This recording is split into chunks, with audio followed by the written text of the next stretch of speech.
Rescue టీంతో సే మధు గారు గాలింపు చర్యలు ఇంకా ముమ్మరంగా చేయాలని సూచనలు ఇస్తున్నారు. మరి స్పాట్లో అయితే 2 బాడీలు దొరికినాయి, కానీ ఇంకా సాయి డెడ్ బాడీ వాటికి లభ్యం కాలేని పరిస్థితి. ఇంకా మధుర సిఐ గారు రెస్క్యూ టీంకి సూచనలు ఇస్తున్నారు.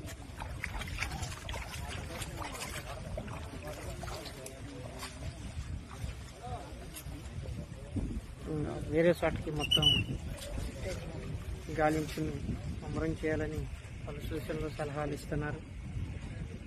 మరి ఇప్పటి వరకు 3 బోట్ల సహాయంతో గాలింపు చర్య చేపట్టిన వారికి సాయి డెడ్ బాడీ లభ్యం కాలేదు.